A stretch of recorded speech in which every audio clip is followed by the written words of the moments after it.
Let us listen, then I'll give my take. Alright, so because of what the pastor of Salvation Ministry said, that anybody will criticize them or use police arrest them, that is David Ibiyeomie. So I took my time yesterday to go through his preachings, and I think I understand why he says if you criticize him, they will arrest you. It is because he says a lot of nonsense.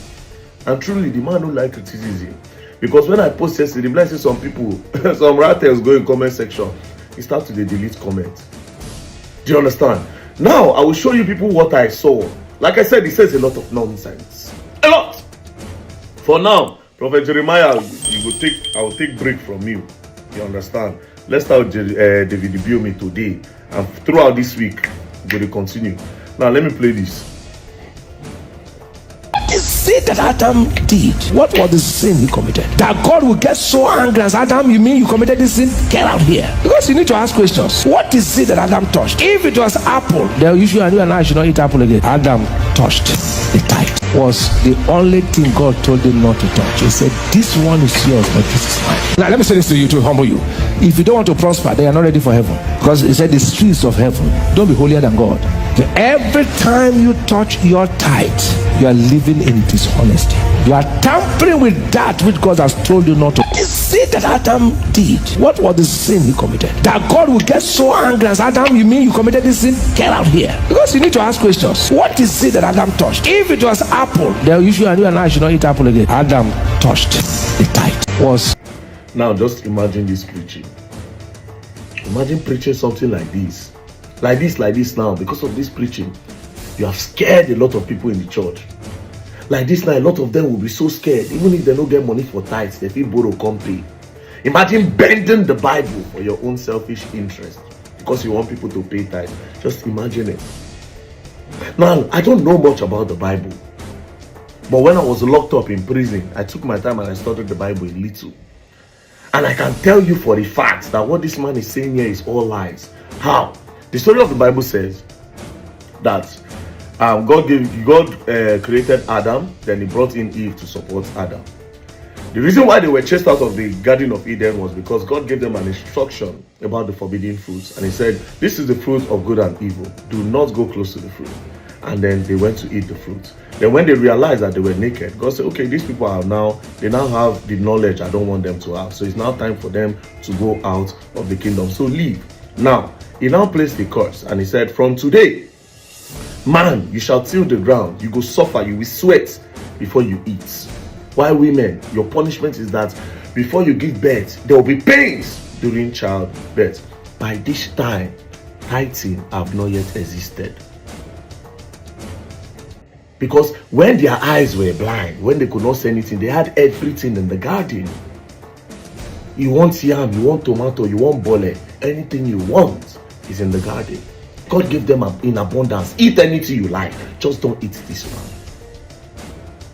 There was no tithing, they could eat anything. Now, when this curse happened, they left the Garden of Eden. Then they gave birth to Cain and Abel. I want to believe, based on what I read in the Bible, that the first tithing came from Cain and Abel. That the first tithing, because that was when Cain, according to what God taught, God said, from now on, man shall till the ground before they eat. Do you understand?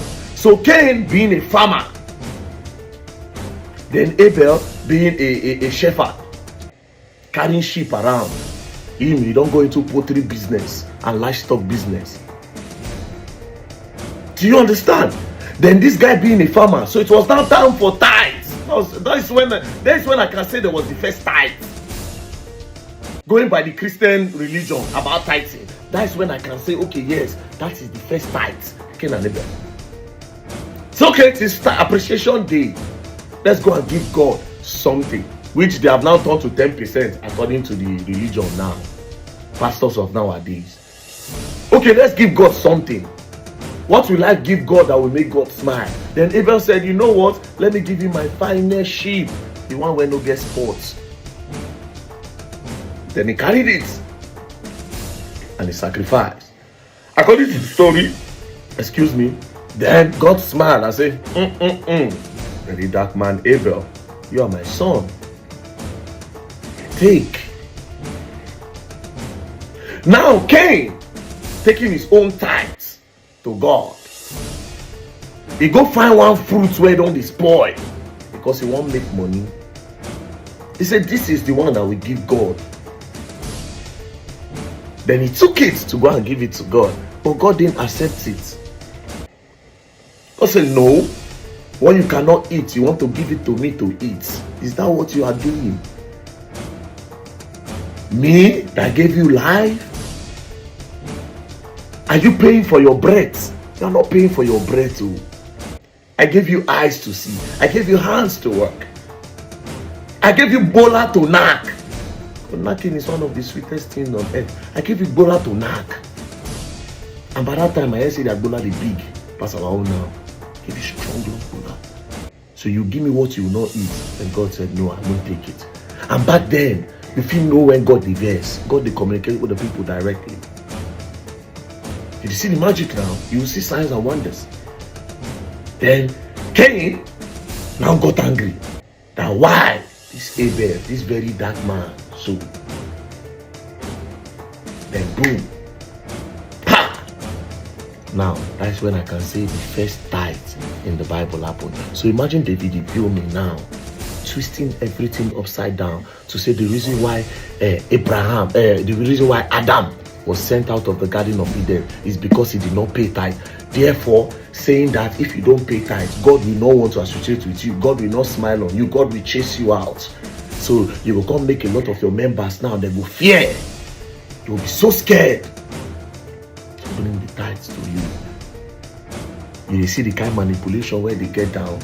No wonder you said anybody when criticize you, they will lock them up.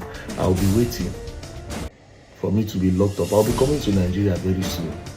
I won't see who won't lock me up. Say I talk about David Ibiyeomie. I want to know if we don't have law again. If our police are people that they are paying to go and work. If that's how they work, let's also pay money. We will contribute money for them to pick David Ibiyeomie up. Since that's what our police have done to, because indirectly that's what David Ibiyeomie is saying. If you criticize me, they will lock you up. It's not that he said, I will make sure I sue you. I don't care whatever the person say. If the person like me spoil your name, go for a civil case. But saying they will lock the person more is some form of craziness. Power don't reach you here. Power don't choke you. Oppression don't choke you. And that's why I always say, I say a lot of these pastors are the problem we'll get for that country.